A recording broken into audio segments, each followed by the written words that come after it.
믿는다는 고백을 찬양하였습니다. 감사를 드립니다. 여러분들에게도 예수의 보혈의 능력이, 그 피가 여러분들에게 항상 구원의 역사를 이루어가기를 바랍니다.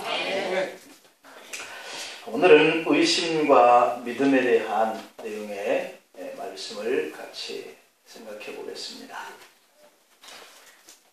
믿음과 이 의심은 서로 이렇게 반대되는 개념의 단어지만 우리가 실생활 속에 있어서는 그냥 담 하나의 경계로 이웃을 하고 있는 것이다, 이렇게 생각을 할 수가 있어요. 우리가 믿는 사람이 분명하지만 우리가 믿음의 길을 가면서 우리가 전적으로 100% 믿음을 가지고 살지 못할 때가 있음을 솔직히 고백합니다. 그래서 의심도 하고 머뭇하면서 우리가 하나님 편을 택할 것인지 아니면 세상의 우리의 환경을 따라서 제가 이 길을 가야 할 것인지 라고 하는 것들 앞에 우리는 늘 망설이죠. 그것이 바로 믿음과 의심이라고 하는 그 담 하나 사이 속에 서 있는 우리의 모습이 아닌가 하는 생각이 듭니다. 최필근 목사님이라고 하는 분의 일화가 전해져 내려오고 있는데요. 최 목사님이 이 만주 일대를 순회하고 선교하고 다닐 때 가끔씩 이 선교부에 그 돈을 좀 가지고 이렇게 교회에 이렇게 나눠주는 이러한 일을 하기 위해서 순회를 할 때가 있었는데, 한 번은 그 선교비를 잔뜩 가지고 순회하는 도중에 한 외딴 곳에 이르러서 날이 저물어 이 객주에서 잠을 청하게 될 때가 있었습니다.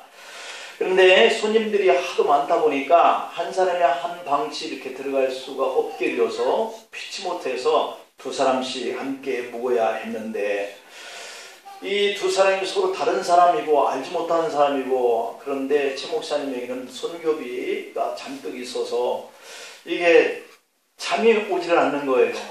서로 의심을 하게 되고 혹 저 사람이 누군지 모르기 때문에 그러는데, 최 목사님만 그렇게 잠을 설치는 줄 알았더니 바로 그 옆 사람도 그렇게 잠을 못 자고 이렇게 뒤척뒤척하고 있더라는 것이죠. 그러다가 날이 샜어요.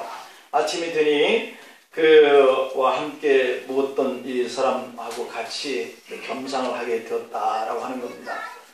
상이 내와서 이 두 사람이 겸상을 하는데, 최 목사님이 이렇게 밥상을 받아놓고 식사 기도를 하고 막 수저를 들려고 그러는데, 맞은편에 앉아있는 분이 선생님도 예수 믿는 어른이십니까? 라고 묻더라는 거예요. 그러니까 자기도 예수 믿는다는 거겠죠.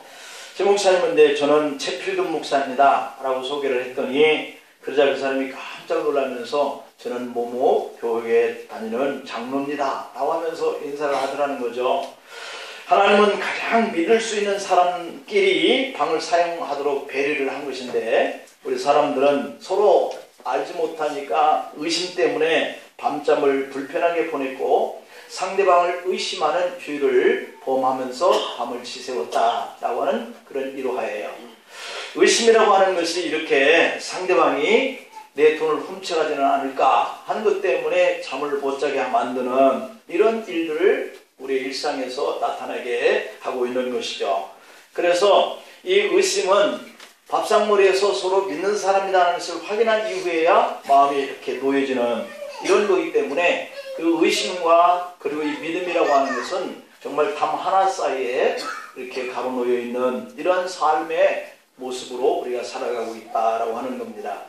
무리를 걷던 베드로가 부활하신 주님을 직접 뵙지 못했던 이 도마가 의심을 했던 그 병에서 벗어나지 못했던 것을 우리는 성경을 통해서 잘 알고 있죠. 오늘 우리는 이러한 모습을 본문 속에서 만납니다. 오늘 본문에서 우리에게 주는 교훈의 대상, 그 사람의 모습도 바로 이러한 모습인데, 첫 번째 의심은 믿음을 몰아내고 사람의 영을 어둡게 만든다라고 하는 거예요.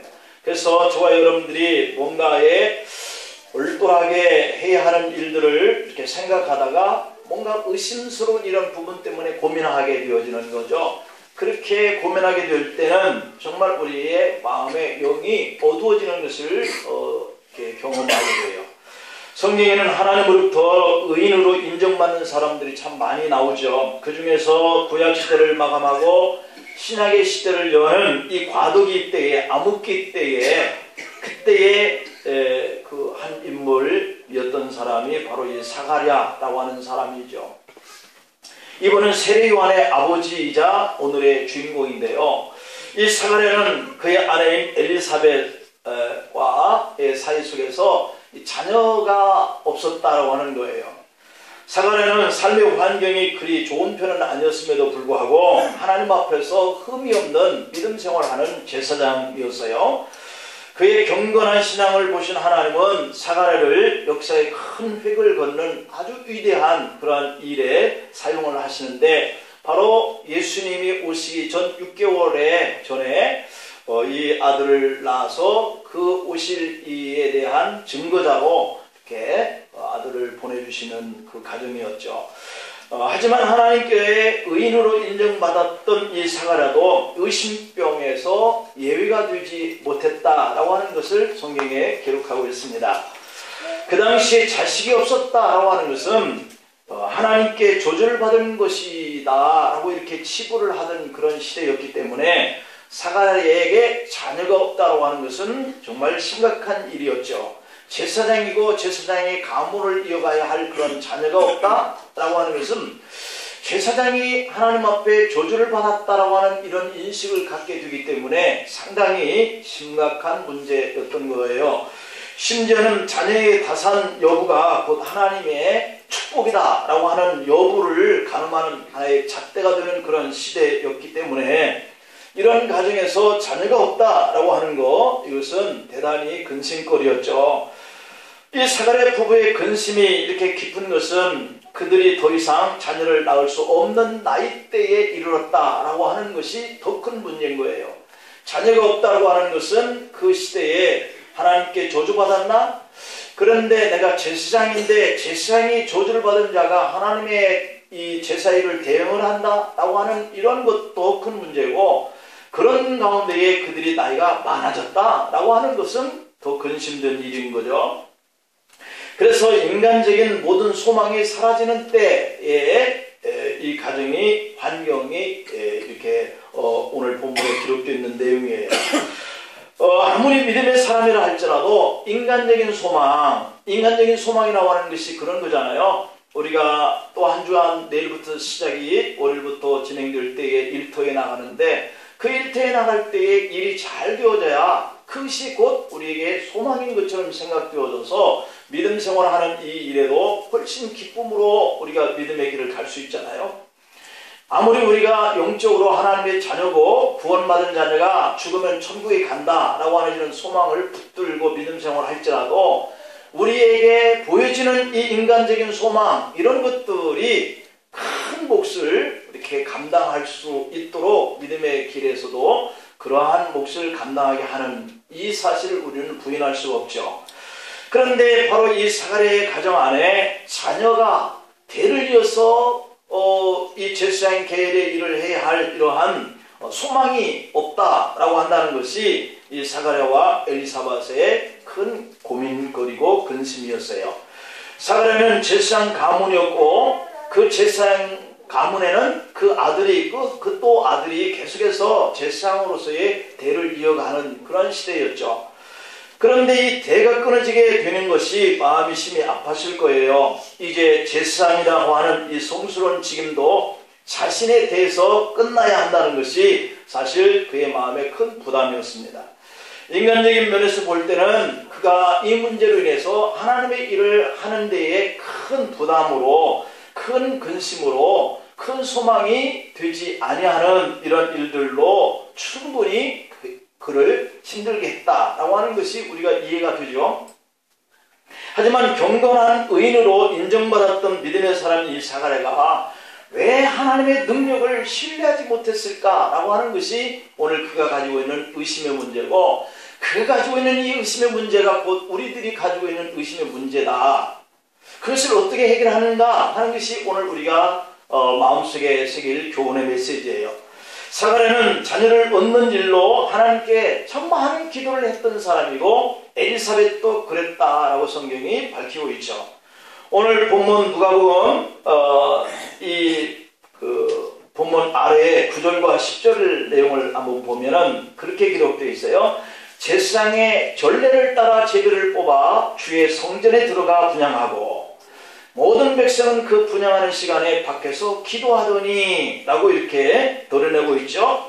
사가랴는 그날 백성을 대신해서 하나님께 분향을 하는 그러한 당번이었다라고 이렇게 성경이 기록하고 있고, 그리고 13절에 내려가서 보면 그렇게 기도하고 있는 이 일을 담당하는 이 사가랴에게 천사가 나타났어요.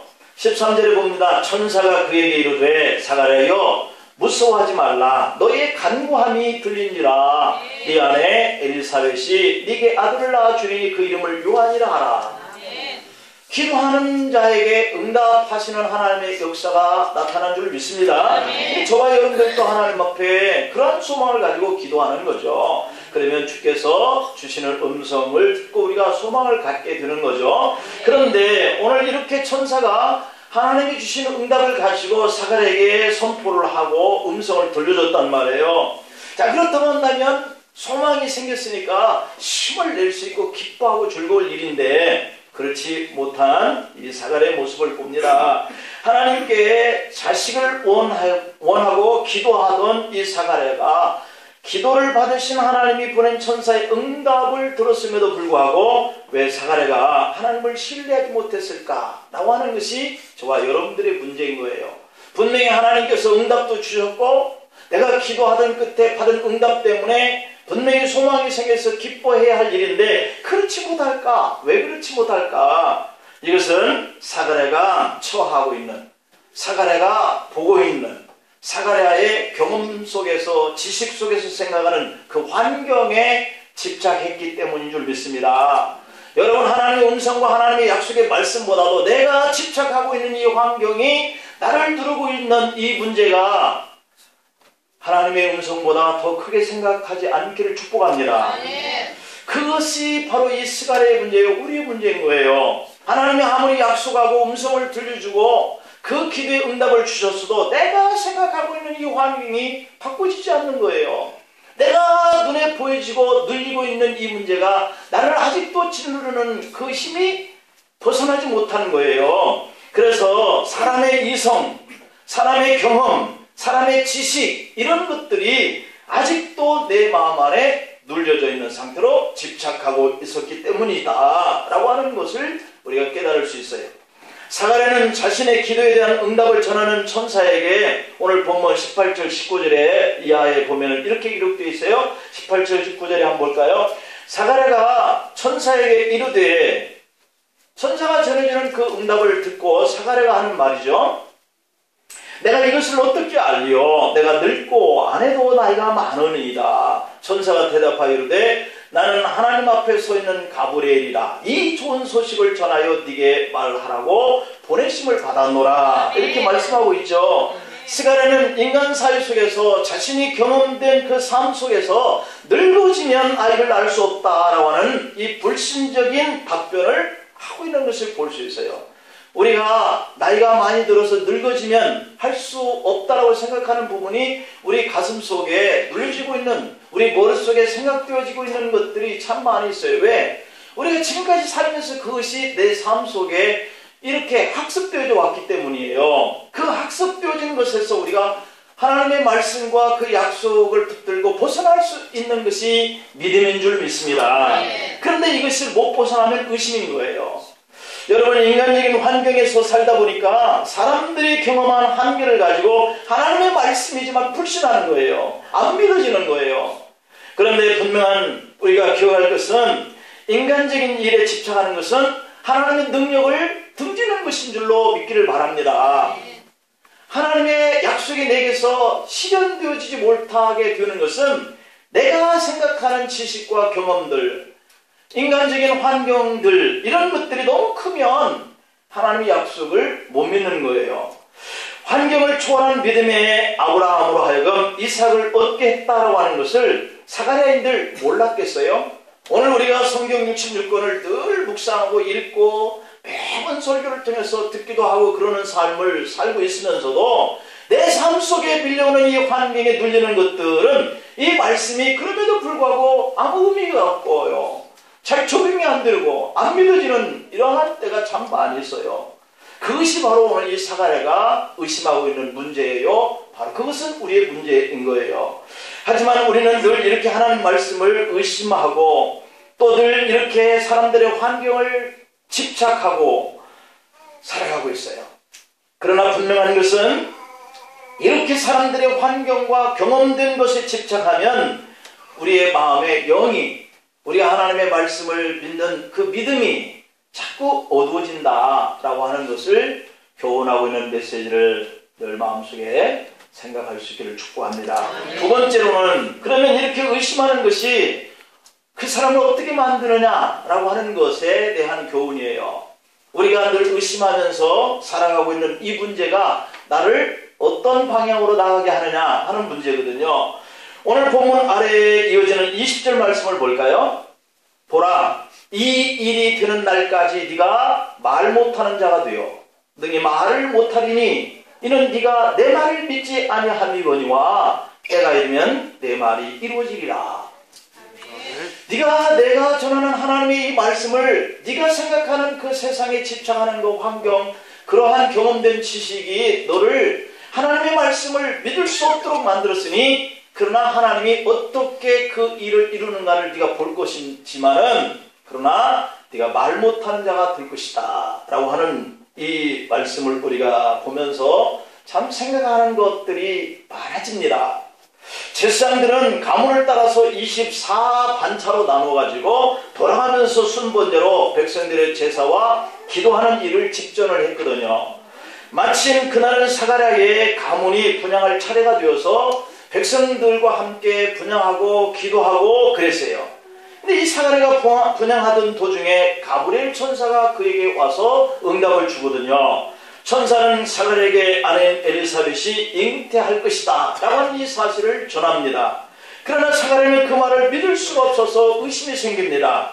불가능하다는 것으로 그 말씀을 전하는 사가랴에게 답변합니다. 현실을 받아들일 수 없다는 것이죠.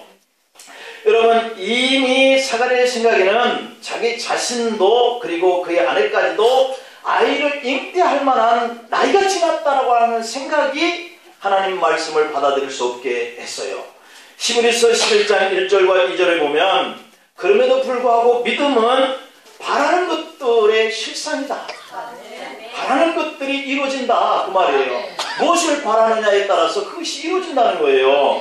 그리고 보이지 않는 것들의 증거니라고 그랬어요. 아직 내가 보지는 못했지만 아직 내가 아이를 낳아서 요한이라고 하는 이 이름을 짓는 이 아들이 생기지는 않았지만 생길 거야, 잉태할 거야 라고 하는 이 말씀을 믿음으로 받아들이면 아이가 출생하는 것을 볼 수 있는 때가 온다는 것이죠. 이것이 바로 보이지 아니하는 것들에 대한 증거를 할 수 있는 것이 믿음이다. 이렇게 오늘 말씀을 줍니다.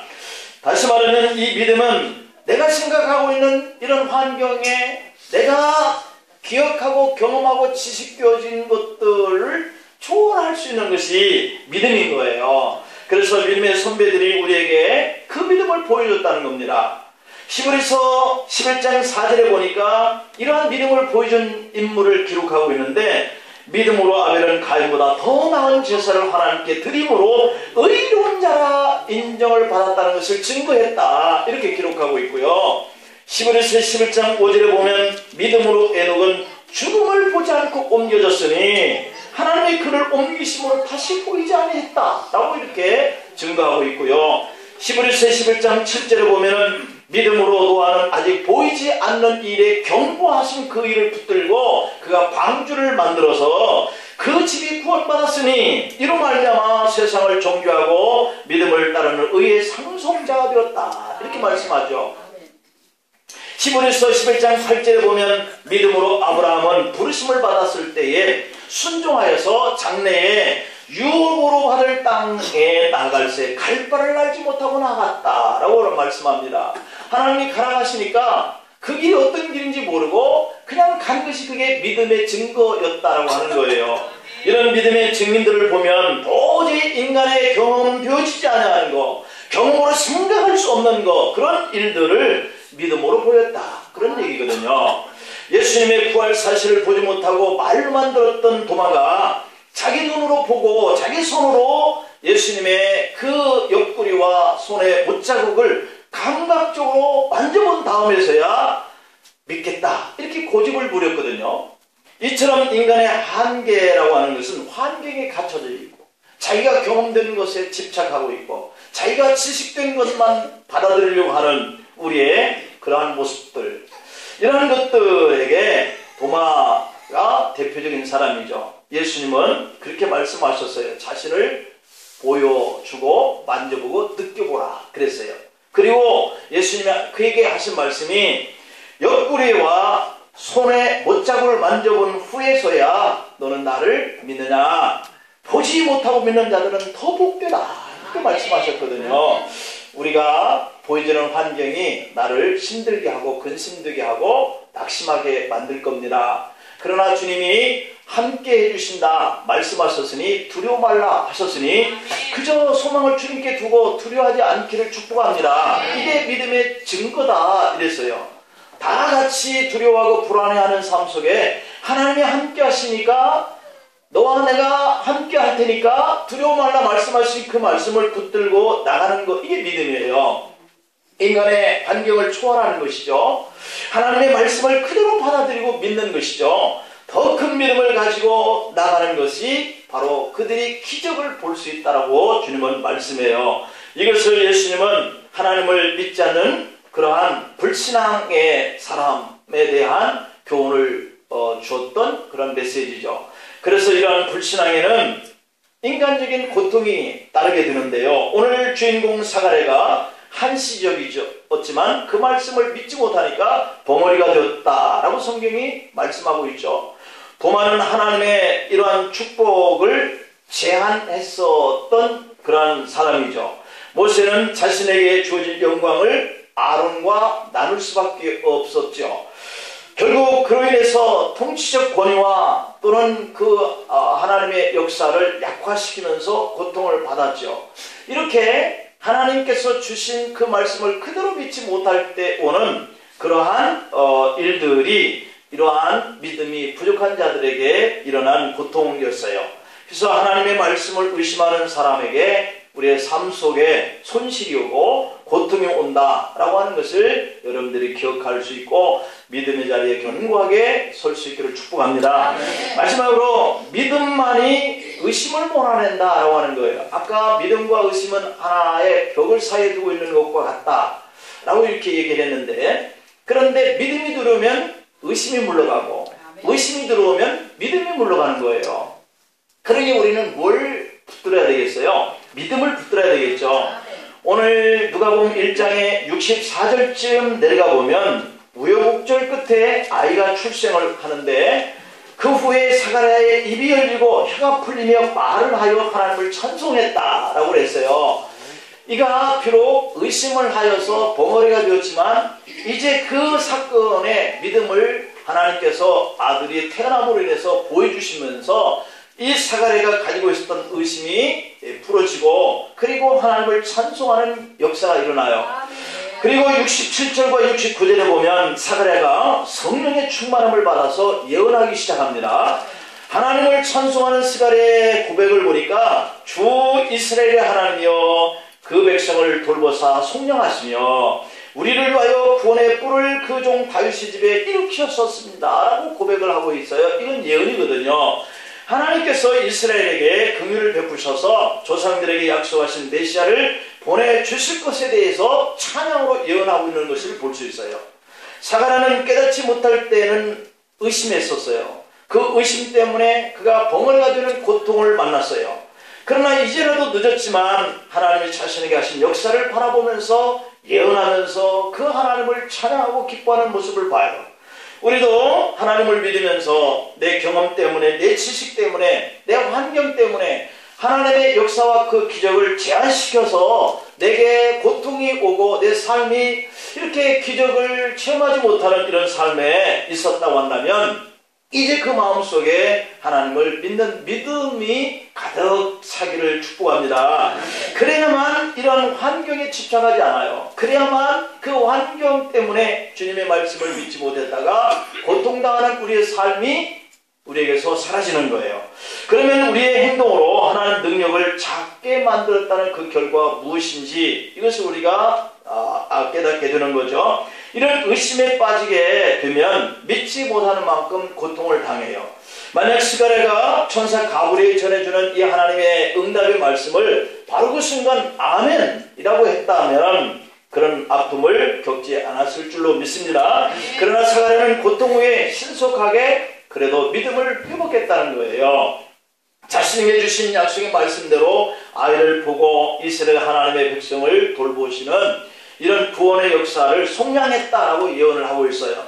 우리를 위하여서 구원의 뿔 예수 그리스도를 다윗의 집에서 일으키시겠다라고 예언을 했어요. 이것이 하나님을 경외하는 믿음의 사람의 자세인 줄로 믿습니다. 의심의 고통은 믿음의 고백을 찬양으로만 몰아낼 수 있어요. 귀신 들린 아들을 고침받으러 온 아버지가 예수께 여쭈었죠. 선생님, 무엇을 할 수 있거든 내 아들을 고쳐주십시오. 그때 예수님이 그에게 하는 말이 할 수 있거든이 무슨 말이냐, 이게 무슨 말이냐는 거죠. 믿는 자가 되라는 거죠. 그러면 능치 못할 일이 없다라고 책망을 합니다. 반신반의하던 병자 아버지는 예수님의 그 말씀을 듣고 저의 믿음 없음을 도와주소서라고 고백을 하는 것을 볼 수 있죠. 마치 스가랴의 모습인 거죠. 여러분, 의심을 몰아내는 믿음은 하나님께 구하면 될 줄로 믿습니다. 미모의 아가씨가 어느 날 사고를 당해서 눈 주변에 심한 흉터 자국이 있었어요. 마치 뭔가 쪼그라들듯이 이 눈 밑에 흉터 자국이 심각했죠. 혼기가 찬 이 아가씨가 그러한 모습으로 계속 손을 봤지만 번번이 얼굴의 흉터로 인해서 퇴짜를 맞은 거죠. 그녀는 생각하다 못해 뛰어난 이름을 가진 그런 메이크업 학원에 다니면서 자신의 얼굴의 상처를 이렇게 감추는 화장법을 배웠다는 겁니다. 흉터를 숨기고 나니까 그야말로 미스 코리아 못지않게 절세 미인이었어요. 그리고 멋진 남자와 손을 봤는데 오케이 했습니다. 둘은 결혼했어요. 그런데 그의 남편이 회사에 출근할 때 그 회사에 함께 출근하기 때문에 새벽 일찍부터 그녀도 남편과 함께 나가서 일을 해야 하니까 같이 새벽에 일어나서 화장을 하고 이렇게 나갔어요. 함께 일을 하다가 아내에게 얼굴에서 땀이 흐르니까 남편이 그 땀을 닦아주려고 다가와도 늘 이렇게 놀라면서 내가 닦는다 하고 번번이 닦아주겠다고 하는 남편 손을 거부를 합니다.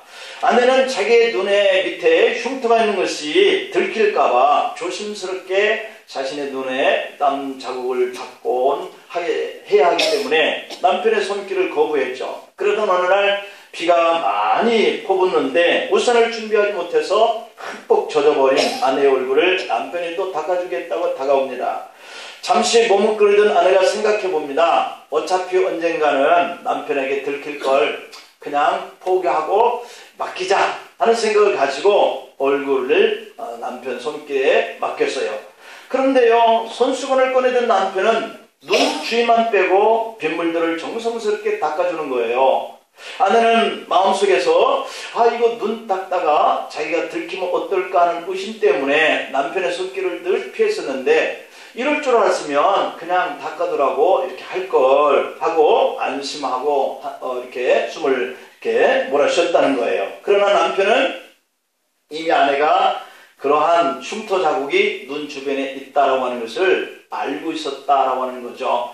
남편이 아는 척하면 아내가 상처를 받을까봐 모른 척 해줬던 건데 아내가 이러한 것들을 숨기려고 하는 것을 이 남편은 이미 알고 그러한 주변에 그러한 손수건 자국을 내지 않고 조심스럽게 닦아주는 이런 사실을 보면서 우리가 세상 사는 사람들이 다 이와 같은 모습이 아닐까. 내가 나의 허물들을 상대가 알까봐 늘 이렇게 조심하고 또 의구심을 가지고 이렇게 생활하는 우리의 삶 속에 상대가 나의 허물들을 들춰내고 나의 상처를 주게 하는 이런 말들을 할까봐 이렇게 사는 이런 부부의 모습처럼 말이죠.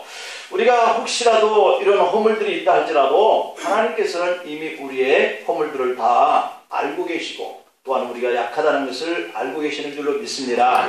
그렇기 때문에 우리가 이러한 고백을 주님 앞에 하고 주님을 향한 우리의 믿음을 우리가 확실하게 가져야 될 줄로 믿습니다. 나의 이 약점 때문에 불안감 때문에 우리가 하나님을 가까이 하지 못하는 이런 일들로 인하여서 우리가 믿음을 갖지 못하고 의심하면서 더 의심 때문에 우리가 고통당하는 이런 삶을 이제는 다 십자가에 못 박고 이제부터 우리의 믿음 없는 내가 당하였던 모든 삶의 손실과 그 고통 속에서 살아가지 말고 전능하신 하나님, 도우심의 하나님 우리에게 다가오셔서 문제를 해결해 주시기를 원하셔서 사가랴에게 오늘 또 천사를 보내셨던 것처럼 저와 여러분의 삶의 자리에도 이와 같은 축복의 결과가 일어나기를 축원합니다.